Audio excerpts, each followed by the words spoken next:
There we go. Okay, Perfect. so Please bow your heads with me. Creator and sustainer, we ask that we stay focused on the objectives we Rotarians have for the world. Peace, tranquility, a true brotherhood of humanity, freedom from hunger, from oppression, from sickness, and the freedom to choose our own destinies. We affirm our commitment to our simple Rotary four-way test for all we do and support. We affirm our commitment to high ethics in all we do, and we give thanks for all the blessings, opportunities, and responsibilities that befall us as Rotarians. We continue in this new year with optimism, renewed energy, and a commitment to service to you, our Creator, and to our fellow men and women. Please, Lord of the universe, help us so to serve. Amen. Amen. any visiting Rotarians or guests? I am a visiting Rotarian. I'm a visiting Okay. Rotarian. I'm Greg Rugy from the Rotary Club of Cape Coral. I'm the foundation chair. Wonderful. Welcome. Welcome. Wonderful. Thank you. Yeah. How did you think? Greg, right? That's me. From Cape Coral, Florida, and it's Paulette. He's my brother-in-law, and so we're enjoying the meeting together. Thank you. Oh, Great. that makes sense. That's fantastic. Any other visitors? All right, welcome. So let's repeat the four-way test. Of all the things we think, think, say, or do, number one, is it the truth? Is it the truth? Is it fair to all concerned? Is it fair to all concerned? Will it build goodwill and better friendships? Will it build goodwill and better friendships? And will it be beneficial to all concerned?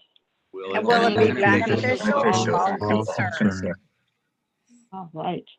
Let me run through the announcements, and then we're gonna have a presentation by the vocational committee.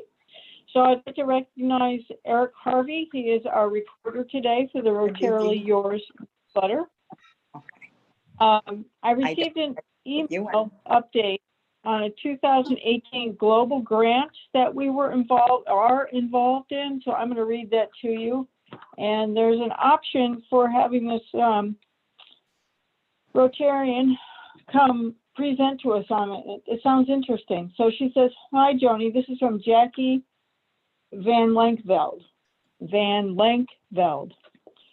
doesn't say what club she's from, but she's from St. Catharines, Ontario. Hi, Joni. I'm so very pleased to be finally sending you this update on the Integrated Schools Project in Uganda. It has been a long time coming with many, many stops and starts, and such a worthwhile project. I hope you remember supporting it a few years ago." I did not. I asked Sue. She remembered.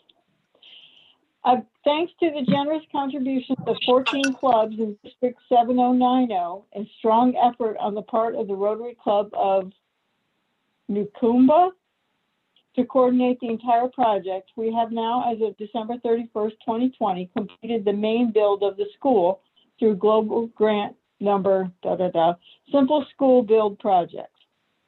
We are committed to making this school a build that is completed with funding strictly from Rotary clubs.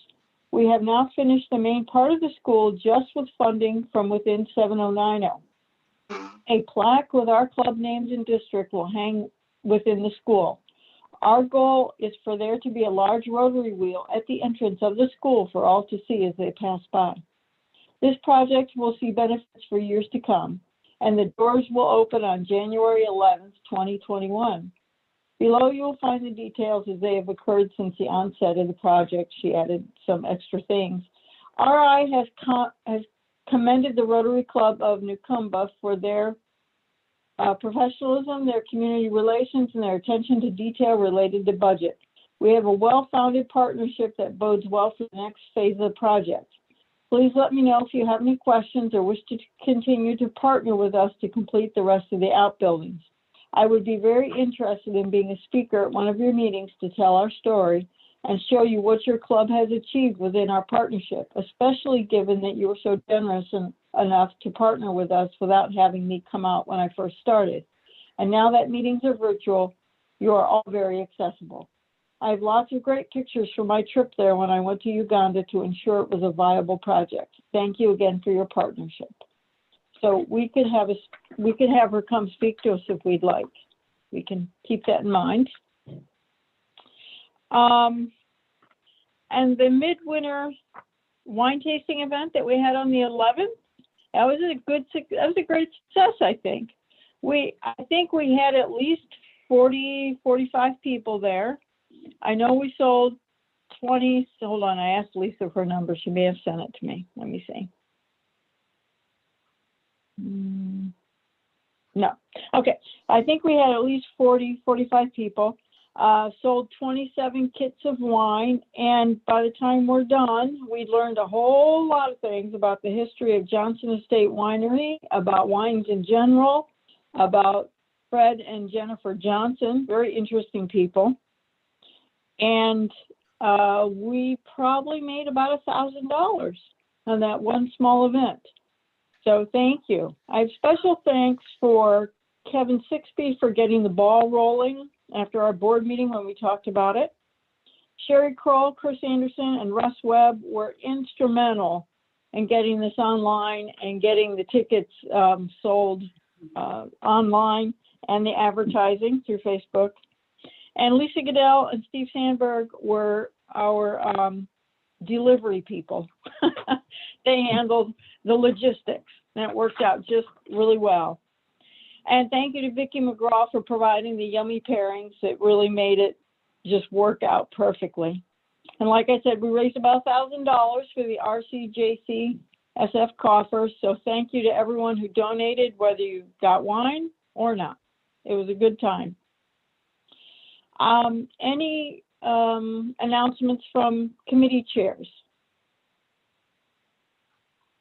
Not hearing any.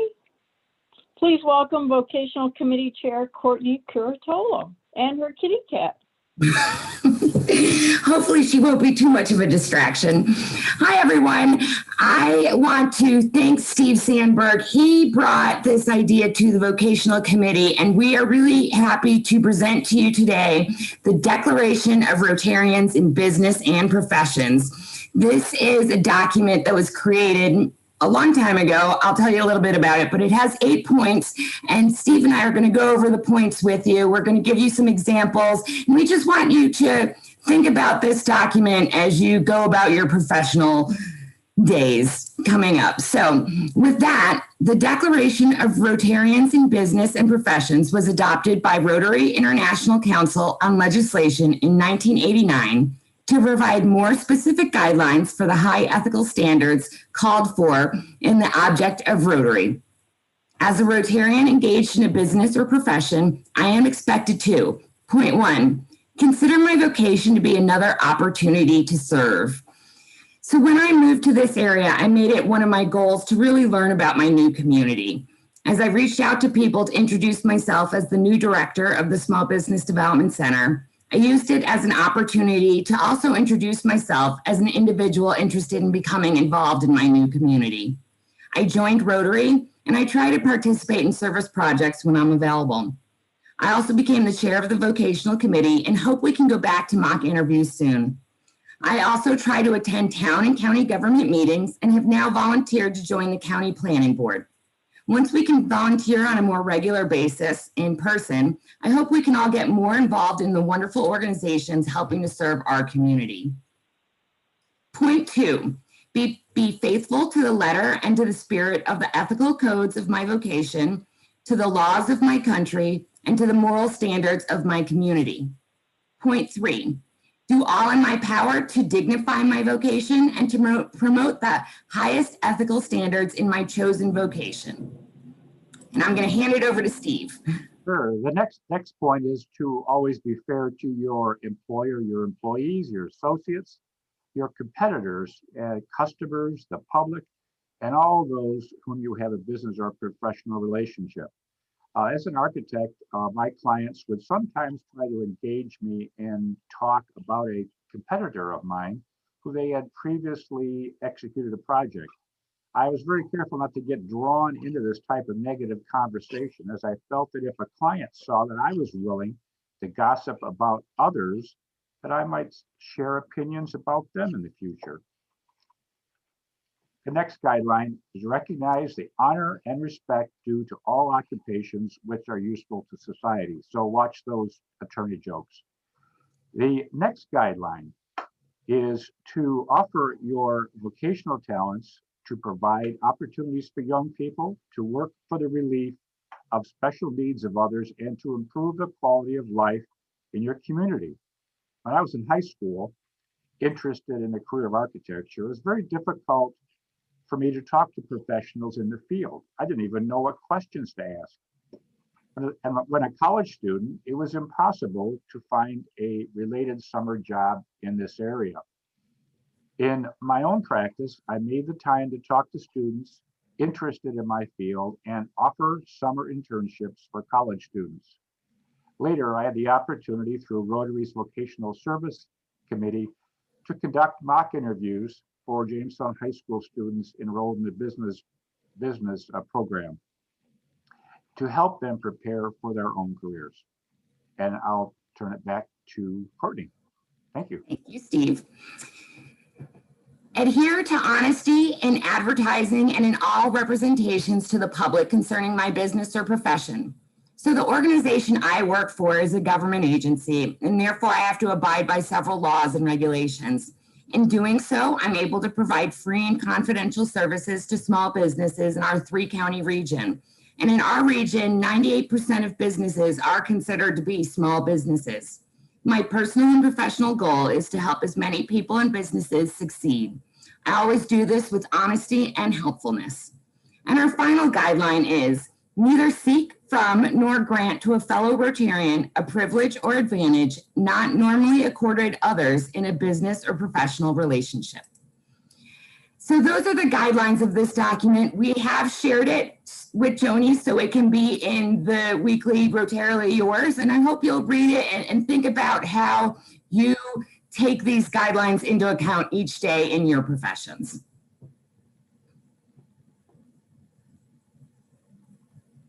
Thanks, Joni. Thank you. Anybody have any questions? Thank you. or comments? Thanks, Courtney. Okay. Who's making any noise? All right. Happy Bucks. Any Happy Bucks? I have 2 Happy Bucks. So if you put that link in for donating, that would be helpful, and I'll do that. But first, I just want to say thank you to Vicki McGraw and Elegant Edibles. We had a breakfast with our campaign cabinet, and it was the best quiche and hot muffin I have ever had. It was delivered to, I think it was 10 different locations, so that we all had breakfast for a 9 a.m. meeting. And if you have never thought about having breakfast catered and delivered to you, it was amazing. So Vicki, thank you. It was excellent, and we were so pleased with being able to provide that to everybody. So that's my Happy Buck number 1.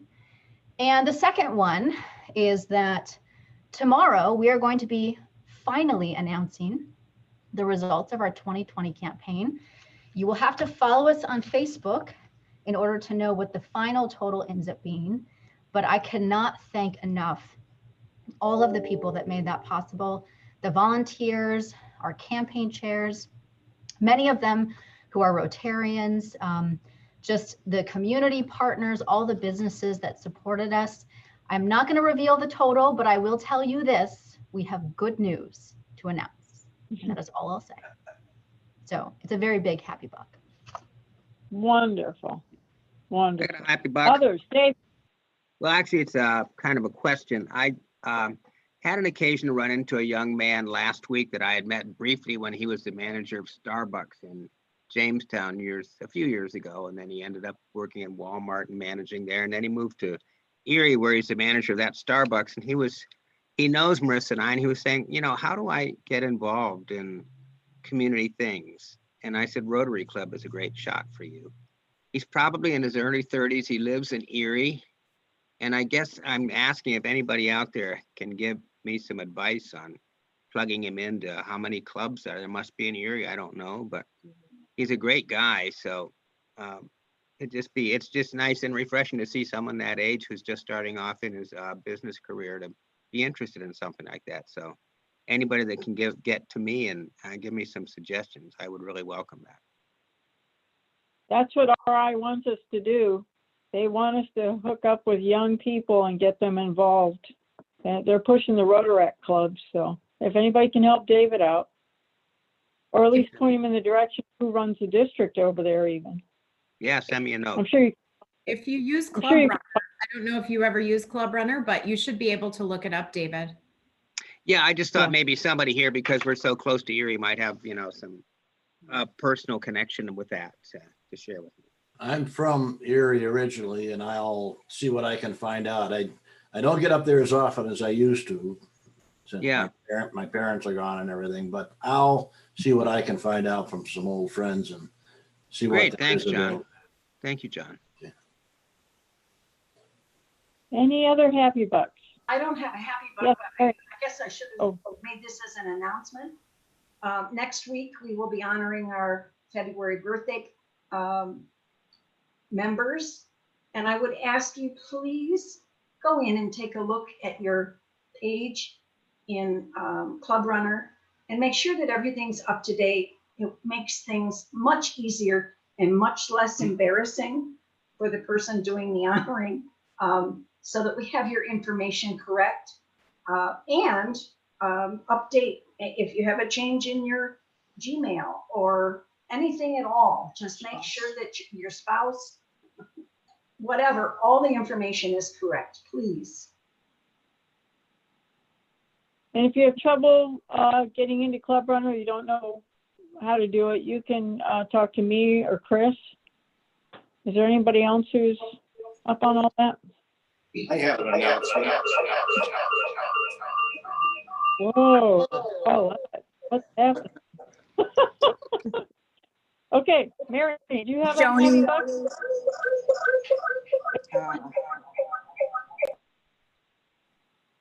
I Okay, had a happy book. Mary. Okay, I just wanted to thank the Jamestown Gazette for putting us on the cover above the fold for the Jackson Center's Tea Time. It's a bi-weekly program, and so every other week you can tune in and be part of a really interesting conversation. These are community conversations, and by community I mean Jamestown, the nation, and the world. So you'll be in good company in terms of meaningful conversations on the work left to do. And the work left to do is the question we ask with regard to where the law still needs to fill in the blanks for previously marginalized members of our community. So that could be LGBTQT, that could be the disabled, that could be the racially marginalized or religion. So again, every other week, tune in, it's free, and at 3 o'clock tea time, we would love you to join us. So thank you, and thanks for putting the link into the chat. Have you archived those programs? I'm sorry? Have you archived those programs? Yes, that's a great, thank you, Sue. They are archived on the Jackson Center's Facebook page or YouTube page. You don't have to have a Facebook account to join us. So you can see previous teas, and each one is, I know I'm preaching to the choir, but they're all fascinating and certainly worth your time. So you can pick and choose based on your schedule. That's nice. thank you. Any other happy bucks? I have a happy buck. I'm Okay, wearing it Lee? on my shirt. I grew up in southeastern Michigan, about 100 miles northeast of Ann Arbor, and I'm awfully proud of my Michigan Wolverine basketball team. They've only been defeated one time in 13 games. Unfortunately, the COVID has put them down for 2 weeks. So they're going to miss some ball games. But I'm just really proud of this pretty young team in the Big Ten. They're ranked 6th in the country, so they're doing quite well. Okay. Anyone else?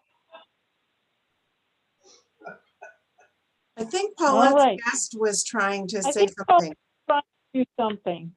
No. I- Hey, Paulette, do you have a happy buck?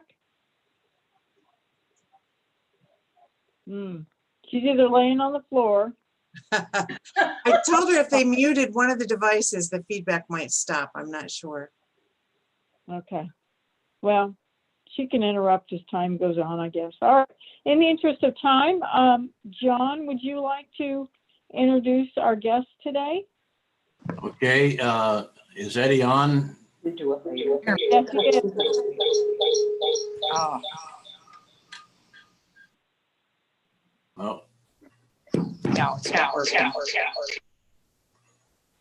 don't Okay, think that go was ahead, it. John. I just want to be sure he's on. And I talked to him this morning about it. Yeah, I looked, he was on. Eddie, are you on? Yep. He is? Okay. Quite a few years ago anyway, the reporting requirements for all municipalities changed, where they were required to pick up unfunded pension and healthcare costs on their financial statements. I had a discussion back then with Sam Teresi and thought about what the ramifications of this would be.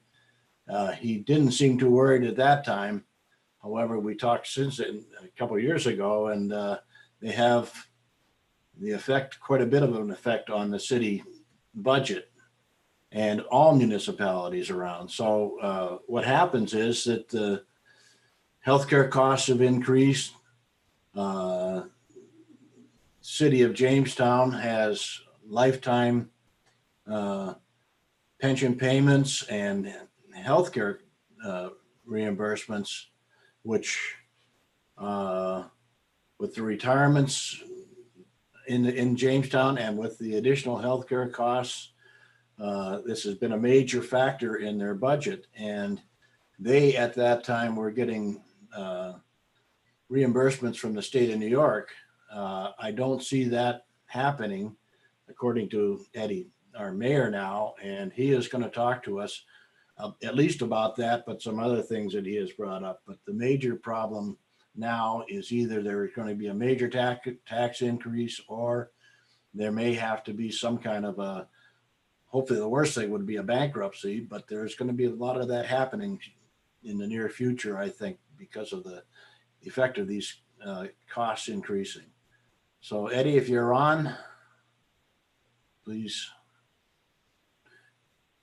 Sure thing. There we go. Here he is. Okay. All right. Thanks, John. I appreciate it. Hello, everyone. Happy New Year. We're excited. I love to say 2021 is going to be our year, but I don't want to jinx us like 2020. But I appreciate, John, you having me on and allowing me to speak. It sounds like you want me to talk about the one topic that's like the weightiest of them all, right? The horrible financial implications. But I'm happy to talk about some of those things and some of the things we're looking forward to in 2021. We just released the State of the City speech. It should be recorded earlier this week, actually over the weekend. And so we released it officially at 12:30. So it may seem like I'm speaking on the internet, but really I'm here with you because we recorded the speech in advance. But John, you brought up a couple issues that have been raised along the way, which is what we often call our legacy employment costs. So as you mentioned, back in the 80s, the city had made a deal with unions to provide health care for life for our employees and their spouses, something we continue to do as a city. At the time, healthcare was a lot cheaper. It's now raised up tremendously over the course of several decades. So when we were looking at a policy at the time, may have been, I don't know, $50 to $100 a month for a healthcare policy for an individual. You're now looking at $600 to $700 per month for one individual, and then $1,100 to $1,500 per family. And so those costs still come with the city. As a retiree, those individuals still get the same insurance as a active member. So if an active member is paying, let's say 20% of their healthcare premium, the retiree continues to also pay 20% of their healthcare premium. Over the course of years, that amount has risen. It is now well over $3 million just for retirees that are 65 and above. That is actually more than we spend on active employees for healthcare. That is the cost to the city. Those individuals are Medicare eligible, but the city doesn't really have a Medicare plan. So the federal government isn't really picking up any portion of that funding. So the city continues to fully fund that portion. The issue that we face is, as a city, and many of you know, we cannot raise our taxes. I know I got a little excited when John said, oh yeah, we're looking at raising taxes. No, that's not the case. The city cannot raise its taxes. We are at its tax cap. So the only thing we could do is raise assessment, which means we just need to get more business here to raise property values, which will ultimately raise the total tax assessment. So that's what we're looking at as a city. We're moving away from saying, how do we try to like nickel and dime everything? And how do we actually start to attract larger businesses that are going to take over larger properties, start to focus on rebuilding, and really focus on development in the city. I think that also goes hand in hand with developing our neighborhoods. And so I wanted to just point out to you a change in what the city will be doing going into 2021. In the past, we've always looked at the downtown core as the number one priority to invest in funds. And it very much is. Having the downtown core look nice and have business there is really important. But we haven't always put a lot of emphasis, at least as a city, on our neighborhoods. So this year we have completely redesigned federal funding that we receive through housing and urban development to focus on neighborhood revitalization. So what you will start to see is neighborhoods where we need a lot of support to go in to clean up junk and debris, to start to reduce crime, to start to clean up homes. We're going to start to sweep those neighborhoods using our federal, state, local partners, as well as our mental health providers to go into neighborhoods to help neighbors repair their homes, clean up junk and debris, and to essentially improve different neighborhoods as we sweep through the city. So our focus this year, although we still are applying for grants for downtown, it's to start to improve our neighborhoods, the places where people are living, in order for us to start to be a more attractive city for businesses and others to come in. So we've got a lot going on. We've worked really hard in 2020, despite a pandemic of which we had to cut almost 1.2 million right out of the budget back in March and April. We're still looking at potentially a deficit, although I can tell you that the deficit will be greatly decreased than what other cities are looking at because of our actions very early on to cut funding. But we're kind of in the same boat that Niagara Falls, Olean, Buffalo, all of the cities are in this same boat now, where we are all expecting a ginormous deficit and not a good way to pay from it. We've got withholding of 20% from state aid. That equates to over $1 million for the city. We've got no federal aid coming in yet, even though we are paying out money for protective gear and for overtime for our emergency personnel and police department. Those things still accrue. We have to provide that public safety, and we will provide that public safety, but we're not getting any reimbursement or any funding for it. So it puts us in a very difficult position going into 2021. We're still waiting. We're hopeful. There's a new administration. There's a new push from the federal government to provide funding for localities and municipalities. We're hoping that the state decides to stop cutting off our aid and actually provide us back some of that 20%. That is what's been proposed, to give some of that money back. So that will be helpful. But we're still in a really difficult position. And we're still focusing on what can we do in 2021? How do we move things forward? And what's next? We got to continue to modernize. We can't stay the same. If we continue to stay the same, we will become stagnant. There is a new world we now live in, and we have to adapt. We have to modernize, and we have to help our residents modernize to move the city forward and attract the workforce and the businesses that we want for the 21st century. I didn't know if folks have questions they want to ask about certain things. If we've got some time, I don't know, John or Joni.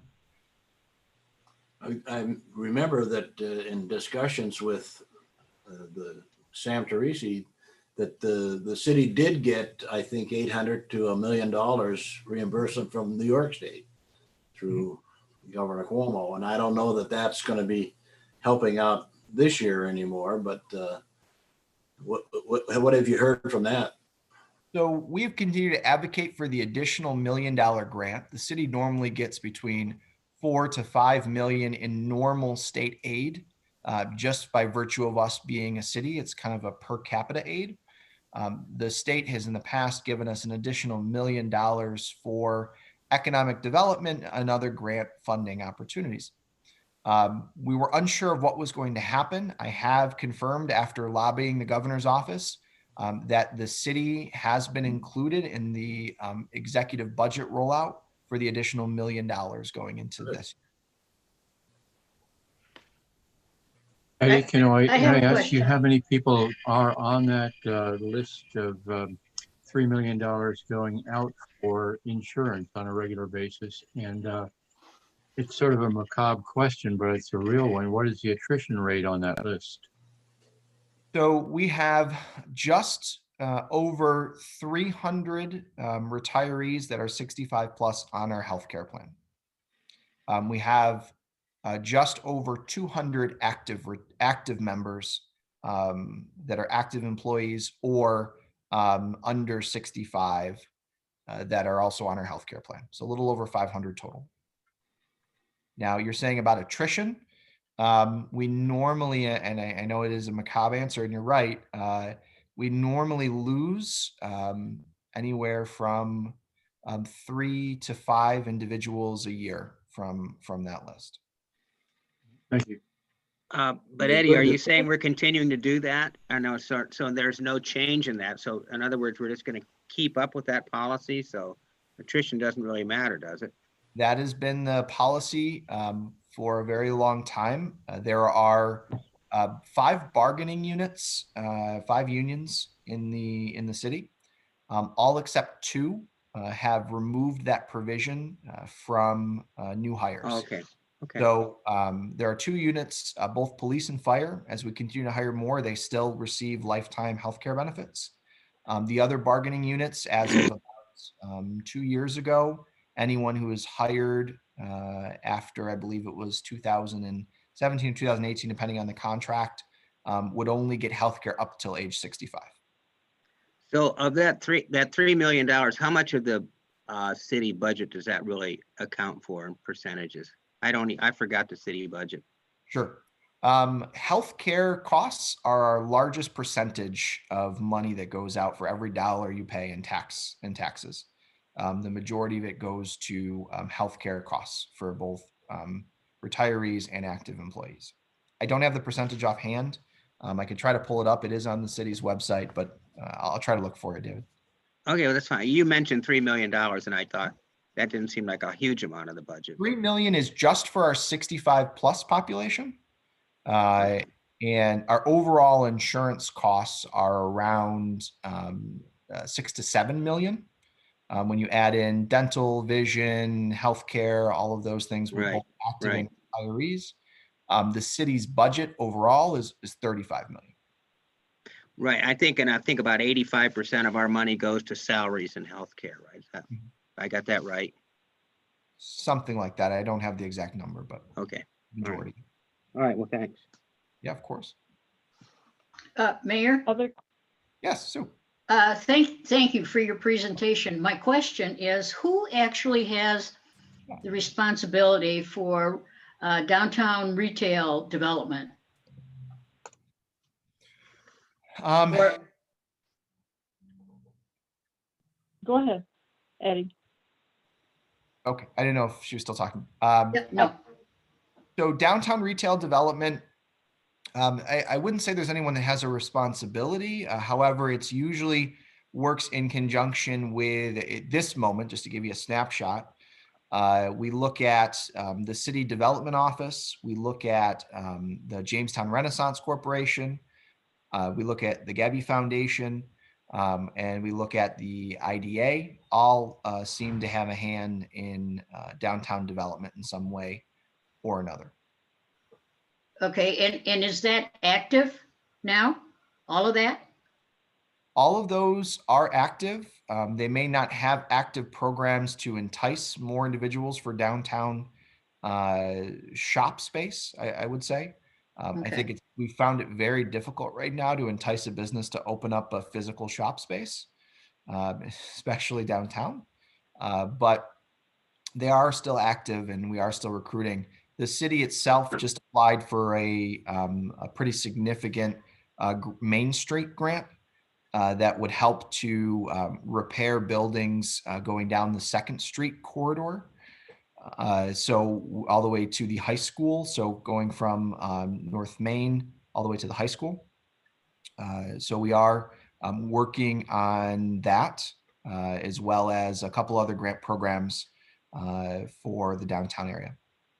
Thank you. Of course. Other questions? Not hearing any.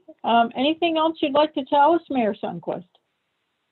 No, I'm excited to be here with everyone. I know it's been a while. I can't wait till we finally are able to all get back in person and finally celebrate and enjoy. I know it's been a strange and very long year. It feels like 2020 just continues, but we'll get through it. Cases are on the rise, so please make sure you continue to wear a mask and sanitize and social distance. I cannot say that enough. The number of calls that I have to be on with the governor's office because of the numbers that rise is a lot, but we just want to make sure we continue to stay healthy. And thank you all for doing your part for that. Well, thank you. And feel free to join any week. You get a link every single Friday. Okay, anything else for the good of the club? Mayor, are you having any fun? Well, they let me out on a vacation day, just one day the other week. So that was good. But yes, you know what? Believe it or not, I actually really love what I'm doing. I think that it's a little trial by fire the first year. But I'll tell you what, there's no greater feeling than be able to be here to help us as a city move forward. It's really an incredible thing. And I'm loving every minute of it, despite the pandemic. That's great. That's good. We appreciate your hard work in this difficult time. A donation to Rotary International Polio Plus Fund will be made in your honor to help eradicate polio in the world. Someone read their Rotarian magazine that just came in the mail. One of the big stories is about how Nigeria has pretty much eradicated polio. However, they will have to keep inoculating, of course. So it's still in Afghanistan and Pakistan, but Nigeria is looking very, very good. So next week, we welcome our Maria Kingsburg. She's going to speak to us about the JCC Foundation, which is great. So we look forward to that, Maria. Thank you. And remember, Rotary opens. So what opportunities are you going to see in your community to help make it better? Thank you, everyone. We're adjourned.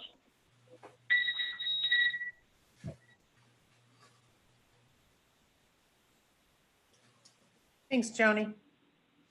You're welcome. Thanks, Lynn. Bye-bye.